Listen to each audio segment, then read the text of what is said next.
And the goal for tonight is to deal with lots of controversial questions about the Lord's Supper. And so that'll be fun. The questions are on the handout. On the PowerPoint, I actually ended up flipping the order of two of the questions because I thought the order made more sense when I was making the PowerPoint to do it that way. And so at the end of the class, if we have time, I'd like to leave it open for more questions people have about the Lord's Supper. And I was going to say something, but I just lost it. All right, I guess it doesn't matter. All right, so we are now in the section of these classes where we're dealing with the worship and activities of a local church. So we got Lord's Supper, instrumental music, collection and use of church treasury, women's roles in the church, and church discipline. There's a lot of other things we could talk about the activities of a local church and things that would be related to those ideas, but those are the ones that I picked for these classes for various reasons. And then classes, that should say 10 through 13, are going to deal with finding our role in the church. What is the role of an elder? What is the role of a deacon? What's the role of a preacher? And what roles does God have for all of us to be involved in these things together is the trajectory of what we're looking at in these classes. So, all right, so just as a review, what does the word church mean? Assembly, what else? Group of people, it's a collective noun. All right, is the word church an inherently religious word? No. Where in the Bible, what chapter in the Bible is the word church used to refer to a bunch of pagan silversmiths? Acts 19. It's Acts 19. So Acts 19, 32, 39, 41 does that. And what are the two main ways that the word church is used in the Bible when it's referring to Christians? Local and universal church. So you've got the universal, which is all the saved for all time. You've got the local church, which is brethren that are tied in the same area. This is one of the images that we had of the universal church, all the saved for all time, where this is one of the false ways of looking at it, where Christ is the head, and then the body is made up of denomination, whatever, fill in the blank. What's wrong with that picture? It's a group of groups, and it's also a divided group of groups that are not even unified in their beliefs. And so Paul would condemn that kind of idea, but this is also a false way of looking at the universal church, where you've got Christ as the head, and then the universal church is made up of all the local churches of Christ. What's wrong with this idea? It doesn't account for the dead. What else? It's still a group of groups. And so that's not a church. That's a group of groups. And are there people in the Bible who were part of God's saved people who were not part of a local church of Christ? Who? Paul would have been for a time. Probably the Ethiopian eunuch. There'd be questions about where, these guys would have been able to worship. They wouldn't have been able to do those kinds of things immediately. So what is the universal church comprised of? We've already had a comment about the dead in Christ. You'd have living Christians, and then how do you get connected to the body of Christ? How do you get put into it? Christ adds you when you repent and are baptized. And then you've got local church where you've got individuals who are tied to the Lord that are all meeting in the same place. And so we're looking at what local churches do when they come together. And we've used the city of Corinth as an example of a local church. We've got that. And so we're going to be looking at some passages in 1 Corinthians tonight that deal with the Lord's Supper. All right, that's just what I want to do for a review. All right, so one of the things that we do together when we worship on Sundays is we partake of the Lord's Supper. And I just want to go through a series of about 7 questions. Some of you have texted me additional questions, emailed me additional things. I think based on everything you guys sent me, we will be touching on everything that you guys had asked. And if we don't, interrupt me and bring it up if you feel like I'm missing a point that would be relevant to that question. All right, so the first question is, what is the purpose of the Lord's Supper? What did you guys get for that? Why are we doing this every Sunday? We'll talk about why every Sunday in just a second. Yeah, it's a remembrance. Jesus said in Luke 22, 19 and 20, he took the bread, and when he had given thanks, he broke it and gave it to them, saying, "This is my body, which is given to you. Do this in remembrance of me." And likewise the cup after they had eaten, saying, "This cup is poured out for you as the new covenant in my blood." All right. So he says, do this to remember what I've accomplished, what I've done. Now, when we have the bread and we have the grape juice or the cup, are we supposed to be thinking about two different components of what Jesus did with the bread and the cup? According to this text. Yes, the blood and then the body. Yeah, so the bread, we're remembering what? His sacrifice, his body was sacrificed. Yes, his body is a sacrifice. And so I think the Lord's Supper has so many emotions going on. The bread is to get us to remember the sacrifice and I think the sorrows that he went through. Now, a lot of people will say, well, yeah, and the blood is like to further remember that he shed his blood for us, and so it's further emphasizing the sacrifice that he made for us. But in this text, what is the blood connecting to? The new covenant. And so I think the cup is rejoicing over the covenant established by his blood. This is the covenant. In Exodus 24, when the Israelites are entering into a covenant, Moses takes a basin of blood and he starts like throwing it on the people because they're getting into this covenant with God, and it's a joyous moment, even though it sounds very weird culturally. But when we drink of the cup, we're remembering this covenant that's been established by the blood, not of a lamb, but of Christ. And so I think it's appropriate for the bread to have the sorrow over what he suffered for us, and the cup, the joy because of what it's all accomplished for us. All right, any comments or questions on this first question? And obviously, with every one of these questions, there's all kinds of additional things we could say about all of this. But let me ask this question then. What are some popular ways people look at the Lord's Supper that are not the purpose of the Lord's Supper? So if this is the purpose, to remember what he suffered, to remember the blood that has brought us into this new covenant, what are some things that maybe you've seen people do that don't fit into that purpose? Yeah.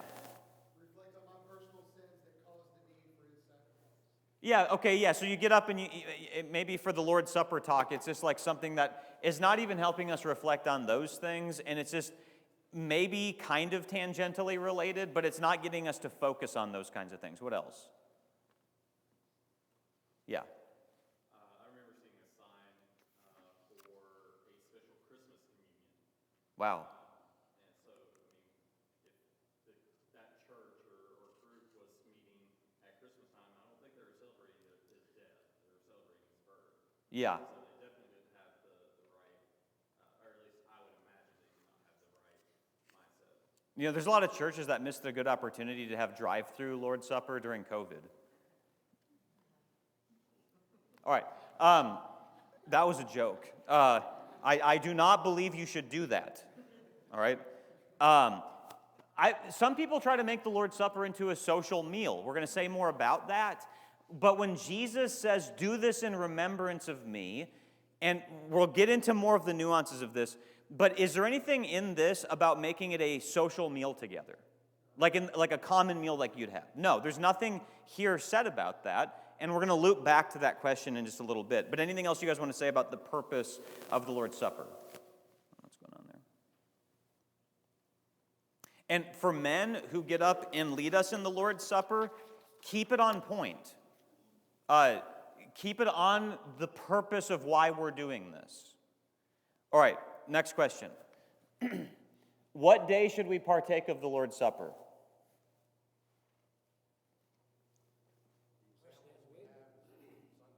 The example we have is first day of the week. What passage is that? Acts 20, verse 7. On the first day of the week when we were gathered together to break bread, Paul talked with them intending to depart on the next day, and he prolonged his speech until midnight. All right, so sometimes breaking bread means a common meal together. Sometimes it means partaking of the Lord's Supper. I do think that in this text, it's referring to taking the Lord's Supper together.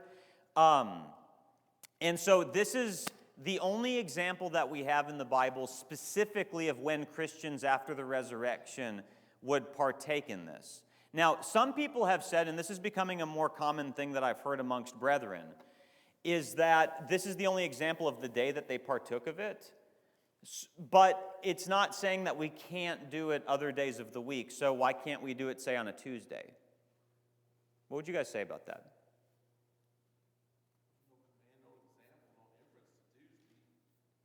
Yeah, there's no command or example to do that. Also, Paul says in 1 Corinthians 11:33, "So then, my brothers, when you come together to eat, wait for one another."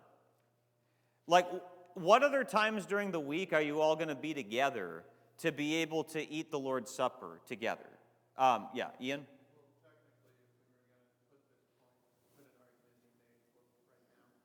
Yeah. I mean that we would all be together right now, but we wouldn't have an example of that. But I recently heard somebody arguing why can't I do it with some friends on Tuesday morning?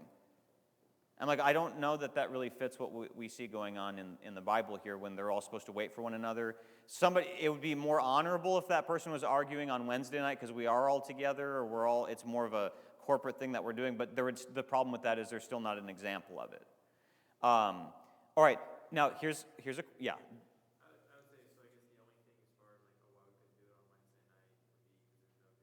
There's no example of it. Yeah. Now, be very careful with how you answer this next question. Here's the next question. Are we commanded to take the Lord's Supper on the first day of the week? No. All we have is an example of them doing it. And I'll tell you why I think that this question matters. There is a kid at a church in California that grew up hearing very dogmatic statements from people that he was close to about all kinds of things. And one of the things that he had heard a lot is, we're commanded to do the Lord's Supper on the first day of the week. Commanded on Sunday. And then, since I've been here, actually, he called me, and he went, hey, I've been looking all through the Bible, and I cannot find a command to take the Lord's Supper on Sunday. He said, but I've been told all my life that we are commanded to do it. He said, what do you say to that? Because this is really messing with me. I said, there is no command. All there is an example to do it on the first day of the week. So I think parents, grandparents, when we're trying to reason with kids from the Bible, just say it how the Bible says it. We're not explicitly commanded. I think we should. I think it's something that there's an example to do. I think in 1 Corinthians 11, they were taking it on a regular basis. I take it that would mean that they were doing it on Sundays per the example in Acts chapter 20. But speak about it the way that the Bible does, lest you would cause somebody as they got older to freak out and go, what else was a lie that I heard growing up? Thoughts or comments on that? Yeah. Kind of going back to the last question about the purpose of the Lord's Supper, part of that is, in my opinion, to fulfill a command, because Jesus commanded that we partake and remember. So I appreciate, just want to say that, I appreciate the fact that we're talking about the difference between command and, the example here, and being able to understand both of those. Yes, good. Anything else on this?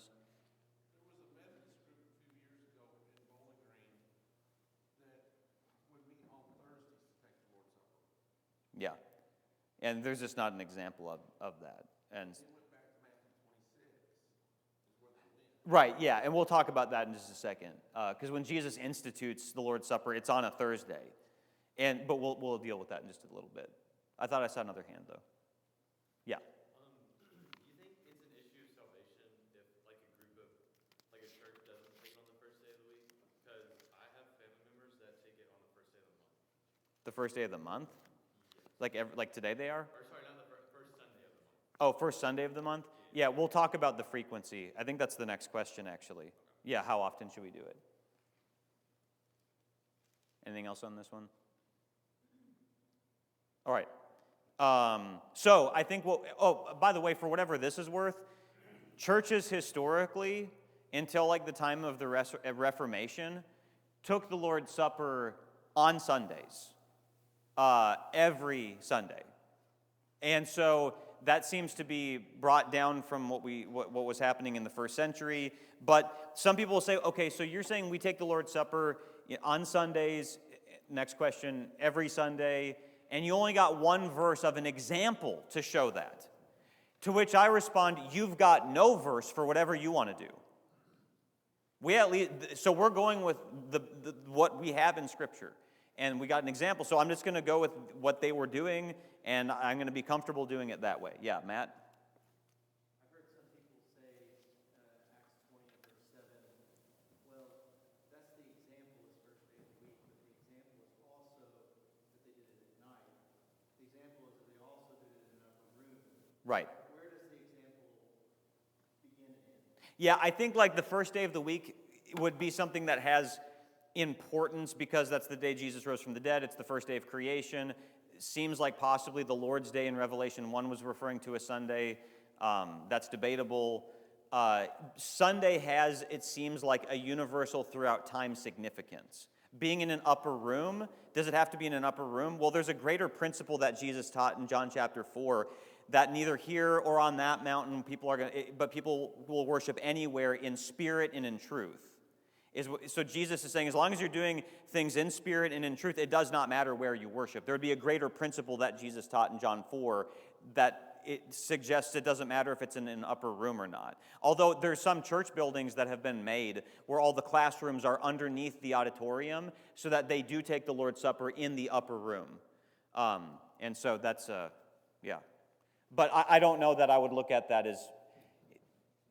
as something that's, yeah, that's what they did there. But it seems like the more significant thing is that it was on the first day of the week. And that's the pattern that's left for us in that way. So, all right. Let's go to the next question then. How often should we take the Lord's Supper? Now, some people that I've heard recently trying to say, why not just on a Tuesday morning with some of my friends, will use a passage like this. For as often as you eat this bread and drink this cup, you proclaim the Lord's death until he comes. It kind of seems like from this verse you can just do it whenever you want. As often as you do it, just make sure that you're doing it in this manner, so on and so forth. So why would we conclude that we have to do it every Sunday? Why not once a month? Why not once a quarter? What do you guys say? You know, in the Old Testament, the Ten Commandments said, remember the Sabbath day, keep it holy. Yep. It didn't say which Sabbath day.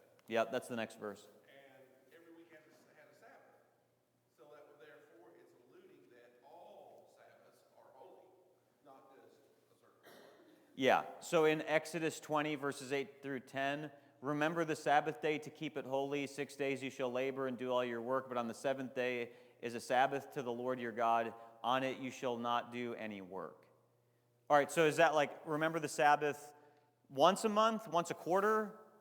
Or is this saying like every week? Is that how the Jews understood it?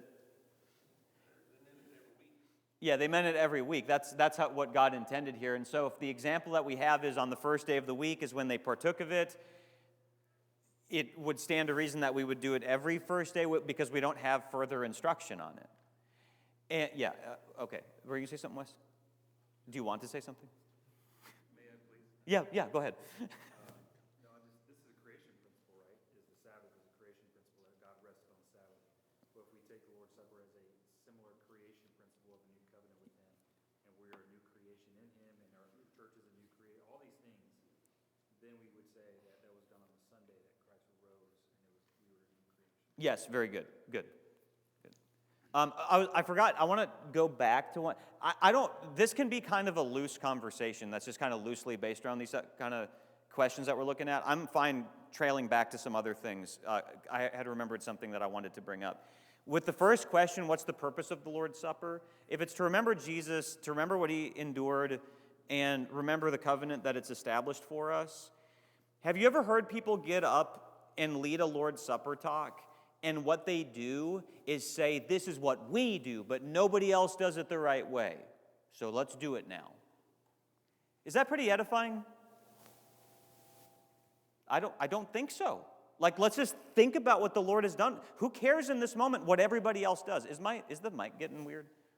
Yeah, it is. All right, whatever. We'll see what we can do. All right, I'll just take it off if I have to. Or how about this? Somebody gets up and they lead a Lord's Supper talk and they go, all right, guys, we do this with unleavened bread. It's got to be unleavened. And it can't be Coke. but it can't be even Sprite, but it's got to be from the grape. And that's what we're doing right now. So how about we just emphasize that we're technically doing the right way? Now, is it important to technically do it the right way? Yeah, but do you think that's really building people up to remember the Lord, either by bashing on everybody else or by talking about how we're technically doing it in this way? You see the point? Like, whenever Israelites were going to partake of the Passover in years to come in Exodus chapter 12, and a kid comes up and says, hey, Mommy, Daddy, why are we doing this? They were supposed to tell a story of how God delivered them. They weren't supposed to just give them all the rules of what they were doing. It was in the context of a story. So again, men who lead Lord's Supper talks, we don't need to hear you bashing other groups. This is a time for us to reflect on what the Lord has done for us. We know that there's other groups that don't do this the right way. Okay. But when we're trying to think about the Lord's Supper, that's not what we need to be thinking about in that moment. Make sense? All right. So, what day, Sunday, how often? The example is first day of the week. Anything else you guys want to say about those? Yeah.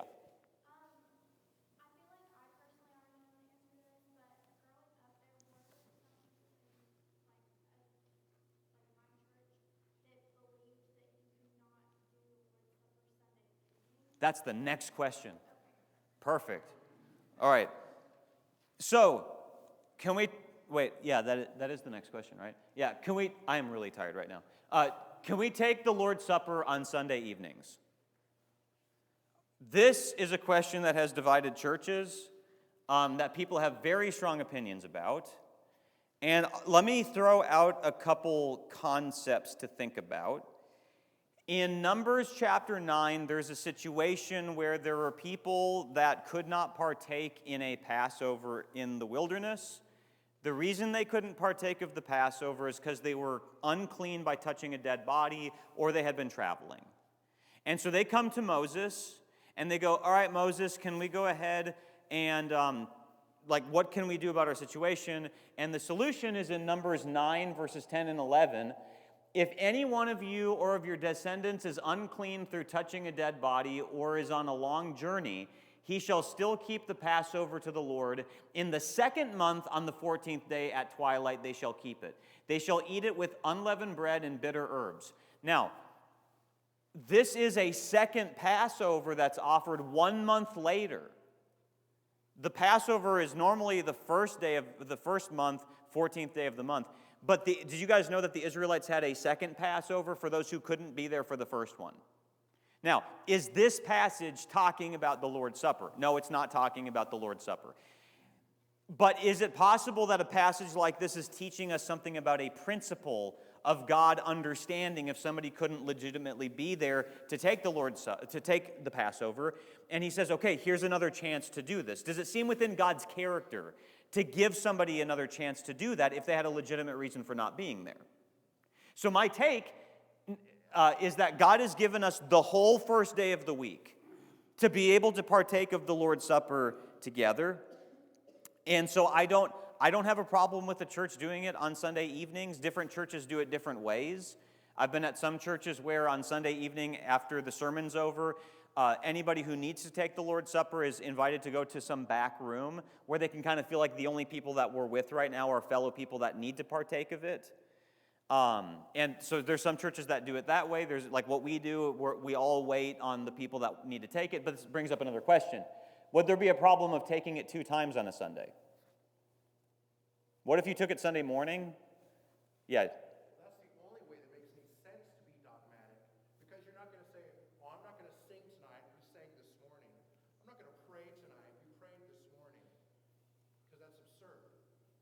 So the idea to say, you can't partake tonight because everyone else partook this morning is also absurd. Yeah, fair point. I don't know that it would be inherently wrong for anybody to take the Lord's Supper 2 times in one day. There's a church that I know of in New Jersey that was having a big division over this very issue. And the way that the elders and the deacons and the preachers decided to solve the problem was we all take it Sunday morning and we will all take it again Sunday night. And that's how that church resolved the issue. Now, I think that would be like your comfort level kind of thing. I personally don't do that, but if somebody wanted to do that, I don't know that that would be a problem. LR? And also, I've seen people who, on the Lord's Supper, they went by the Jewish standard of time, where the first day of the week starts when, or the next day starts at 6 p.m. and the sun goes down. Yeah. And some say, well, see, you can't take it at night because that's after 6 p.m. or after the sun goes down.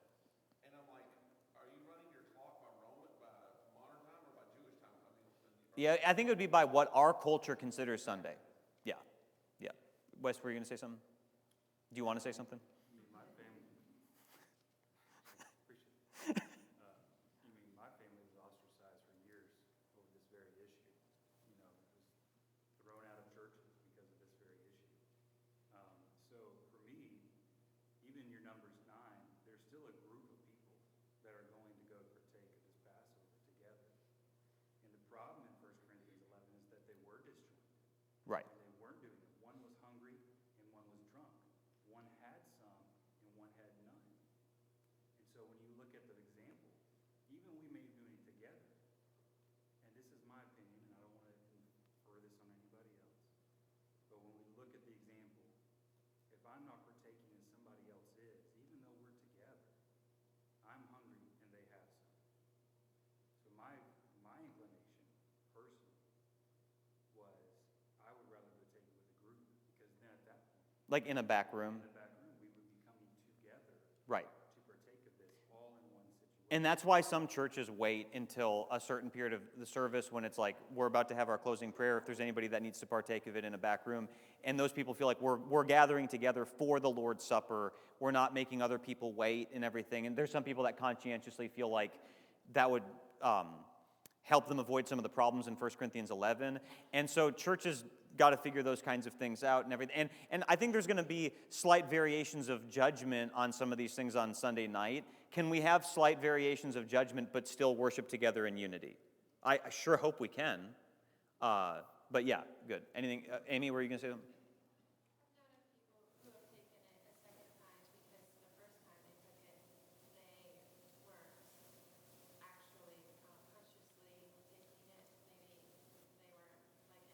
Focused on it like they should?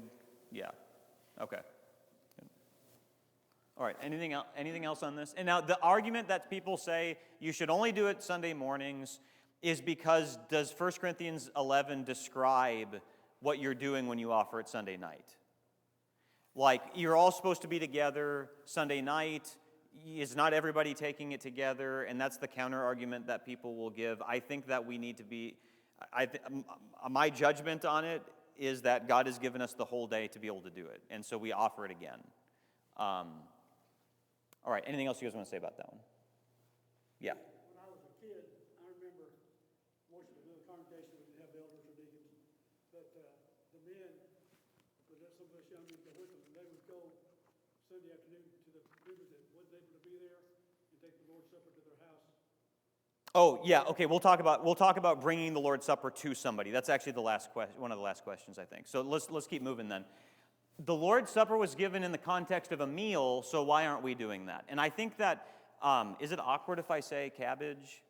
I think that's kind of what happened from what I understand a few years back, is that there was a church that said, hey, like, we think that this was given in the context of a meal. We think Christians need to be doing that. Am I getting the history on that right? Like at least part of that? Okay, all right. I don't know. I don't want to bring back whatever. All right, so the Lord's Supper was also originally given on a Thursday.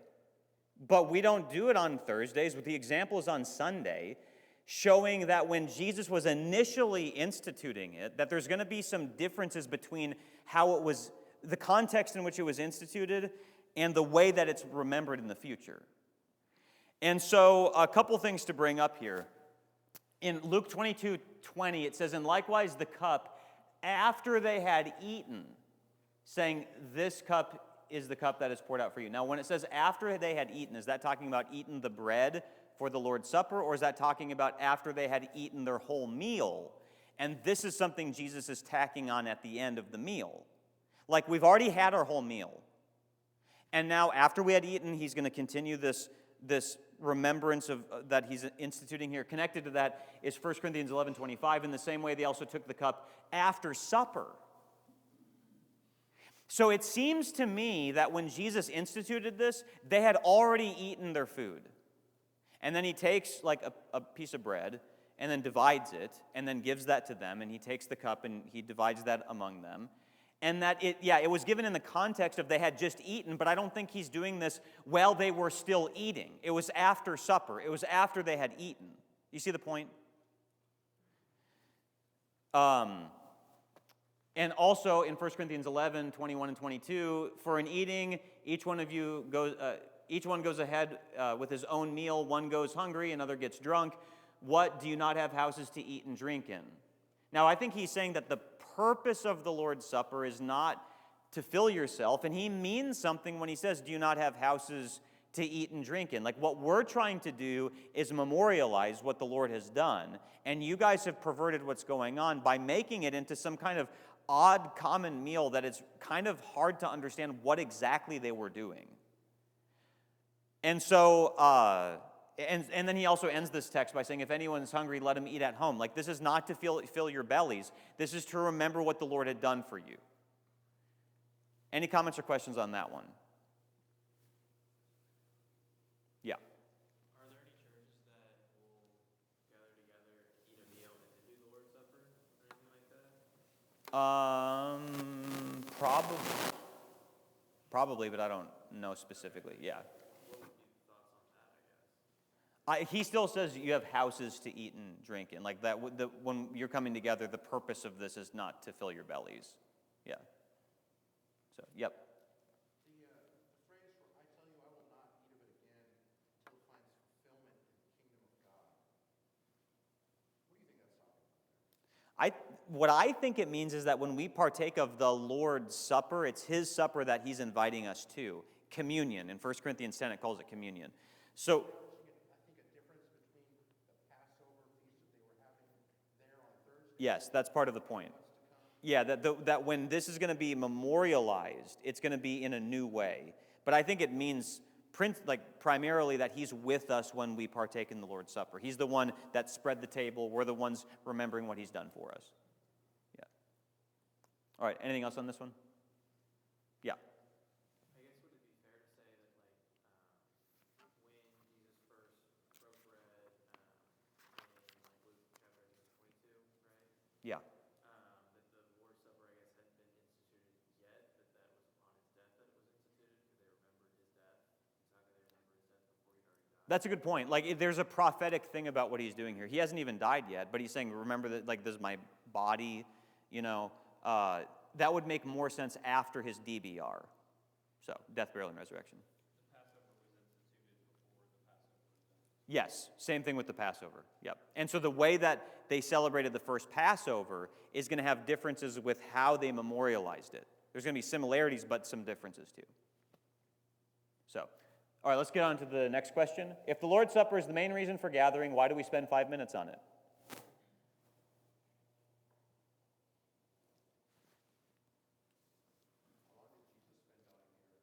Yeah,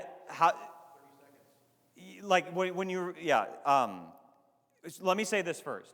Spending more effective time on it is maybe not a bad idea.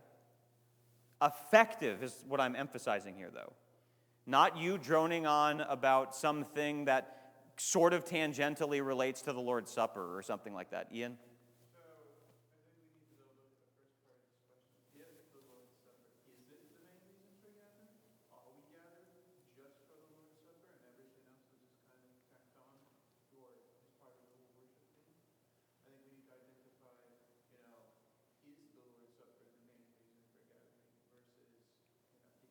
Right, yeah. So is the Lord's Supper the main reason for gathering? Because what we're trying to replicate is something like Acts 2:42. They devoted themselves to the apostles' teaching and to fellowship, the breaking of bread and prayers. That breaking of bread is Lord's Supper. There's a lot of activities that they were doing when they came together. And so, I'm not against, say, every fifth Sunday morning of the month. whenever there's a 5 Sunday month, like doing the whole sermon is about the Lord's Supper or something like that. You know, I think that would be a way to help us focus on it, even though we're still doing it every week. I'm not against doing things like that. If there's a sermon that lends itself especially to remembering what the Lord has done for us, maybe I need to do a better job of letting the elders know that and say, hey, maybe we should switch the order of how we do this. My sermon really fits well with the Lord's Supper. Can we just switch the order so that the Lord's Supper is given after the sermon or something like that? I don't know that there would be a problem with us doing that sort of thing. But at the same time, I don't know that, like, this statement, this is the main reason we come together. There's a lot of things that we're trying to accomplish when we come together. And so wouldn't prayer be like one of the most significant things we do when we come together? How long does it take you to physically eat your meals during the day that sustain you for the whole day? 7 minutes? Like, there's a lot of significant things that we do that doesn't necessarily mean we spend a full hour on that one thing. And so people will throw these kinds of ideas out there, and I'm not against spending effective more time on it and fifth Sunday kind of thing, but where do you get the idea that there's just a lot of questions that are not answered here? Were you going to say something? Yeah, is it fair to say the Lord's Supper is the only one that is tied to occurring on the first day of the week? Well, giving in 1 Corinthians 16, in Acts 20 when Paul is in the upper room and he preaches until midnight, you know, that kind of thing. Which nobody ever says, hey, you know, they did it in the upper room, why don't we do it? Nobody ever says, Paul preached till midnight, how come our preacher doesn't do that? Nobody ever brings that one up. Ian? Well, we have to be careful with that because using that logic, you know, people can make up or sort of fabricate kind of like, oh, you know, what if they met on such and such a day, or what if they did something on this kind of. Right, yeah, I know, I was making a joke. I think though that, you know, because we have one example on the first day of the week, and as you said, no example on other days of the week. Yeah. But we don't have, it's not concrete because he just mentions a bunch of times that they got it. So I feel like this entire subject kind of needs to be handled with very delicate care because there is a lot of blanks that we are trying to fill. Exactly. Yeah, no, so I'll tell you I remember the first time anybody at the church in California did this. There's a guy at the church named Gary who he was leading the Lord's Supper on a Sunday morning. He gets up, he just got up and he said, all right, everybody, we're going to remember what Jesus did in the Lord's Supper. The bread is to help us remember the sacrifice that Jesus made for us. Let's go to God in prayer. And then he prayed, and then waited a little bit, and then said, okay, we're going to remember the Lord's death and the covenant that he established through his blood. Let's go ahead and pray about that. One of the, just to the point, like somber, like the tone was right, and I think that took like 3 minutes, but it was one of the most effective times for me thinking about it. And so it's not about, well, it's really important, so let's spend 27 minutes on it. How come it was only this? It's about how effective we do it. And if effective for that Sunday morning means we got the way that the person's unpacking, it's going to take 10 minutes, that's fine. If it's Gary doing it and he's going to do it in 3 minutes, if it's effectively getting us to reflect on what the Lord has done for us, yeah? I don't necessarily think it's always time that we should be focused on. Exactly. You're spending. Every congregation is going to have a different way that they want to do it. I've been in congregations that spend 40 minutes. I have been to congregations that do it at the very end. That way, if anyone responds, they're hearted to be able to partake. Yes. Everybody's going to have the best of intentions, but your clear mind, your somber thoughts, your reflection back to is the most important, regardless of how long you spend. Some people trail off in 2 minutes, and some people trail off in 30 seconds. But if your mind is focused where it should, it doesn't matter the amount of time that you spend in it. Yes, I agree. Good. But there's going to be strong opinions on a lot of things about this. We got to work together and do these things together and listen to each other, learn from each other, that kind of thing. Yeah, Wes? Having effective time doesn't mean you have to be speaking, right? Right. So if you can't get your baggie open and put it in your mouth before starting the next thing, that's not a memorial that you remember. Right. You have time to focus and be able to get your mind where it needs to go. Right. So I think that's one thing we need to work on. Yeah. We need to have But I mean, we've all heard people do Lord's Supper talks that went on for like 15 minutes, and you're like, bro, what are you doing? Like, this is not helping me think about this. Like, it's becoming distracting now not because of how much time it is, but it's just, you know what I mean. All right, let's look at the next question. All right, can a family on vacation take the Lord's Supper together? What about taking it to people who are sick and shut-ins? We got a yes. Do we have any no's? Yeah.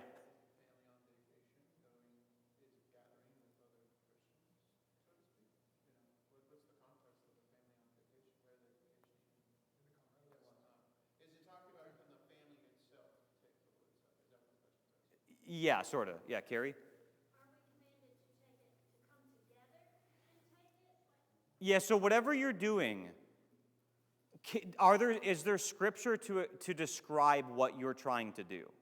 So, in 1 Corinthians 11, it says 5 times in that text, come together, come together, come together. In the context of a local church. Okay. Maybe the easier question to begin with is, let's say that I'm sick and I'm all by myself. Can I take the Lord's Supper by myself? You say yes. Why do you say yes? Because are you remembering God? Are you remembering Christ and his sacrifice? That's the purpose. That's the point. But could you say that you're doing it coming together like what we see in the Bible? You're coming together with all the Christians that are there. I'm saying if you're all by yourself, like nobody else is in the room with you, you're in a... All the Christians that are there, you come together with who's available. Like if there's one person, the Ethiopian eunuch, would he have not been able to partake of the Lord's Supper, worshiping by himself in Ethiopia? Okay, all right, Reuben? So when it says come together, is it just like physically being with each other, or is it like streaming or like taking part in service at home, is that kind of as well? Like what's the... Okay, this is a loaded question, and we're almost out of time. Do you guys, okay, if I answer this and people disagree with me, are you guys gonna like try to kill me and write me up and post about me on Facebook?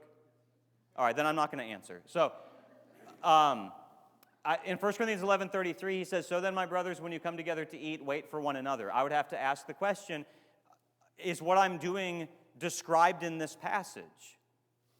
Am I waiting for other people? Am I doing this together with people? And I'll let it sit there, and you just ask yourself, are you doing what these scriptures are describing? Yeah, Laura? Can you go back to Numbers Numbers 9 for this? 9, like you weren't there? Like, yeah, and reflecting on that, and it's like they made another time for this, for those who, like, they could have taken the Passover meal on the road, or when would, Oh, yeah, good. So in Numbers 9, they were on the road. Why didn't they do like their own little private Lord's Supper when they were on the road with their little gang of people that were doing whatever they were going to do? Good thought. Yeah. is it our job as fellow Christians to reach out to one another possibly and say, I've got to work a 12-hour shift today, I have no way to make it, can someone come together with me to partake the Lord's Supper? Yeah, and so these are the kind of questions that people genuinely wonder that also cause people to hate each other. And so, like, we got to handle these things with gentility and love and all that kind of thing. But anything else you guys want to say? Yeah.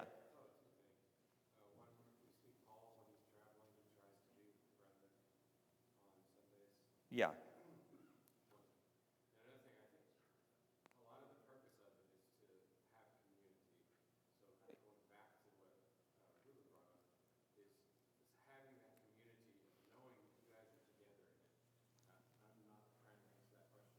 Yeah. Yeah, and so I would say, I don't think people should take it when they're by themselves.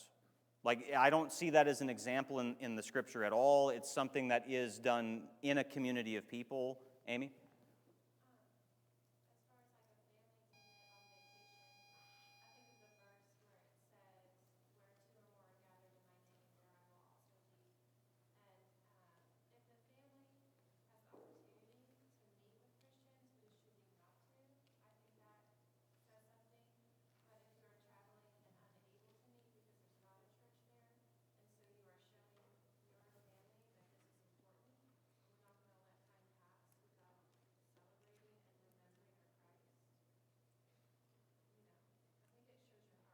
Yeah, and I would also ask the question, why are you going on vacation where there's no church?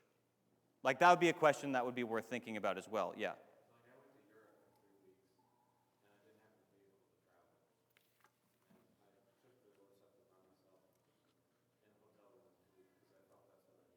Sure, and I think during COVID too, like nobody knew what to do. And we can have clearer opinions about what we should or shouldn't have done during that time. But okay, we are out of time. Thanks for the discussion. If anybody wants to talk to me privately, I might be more open with you privately about my thoughts.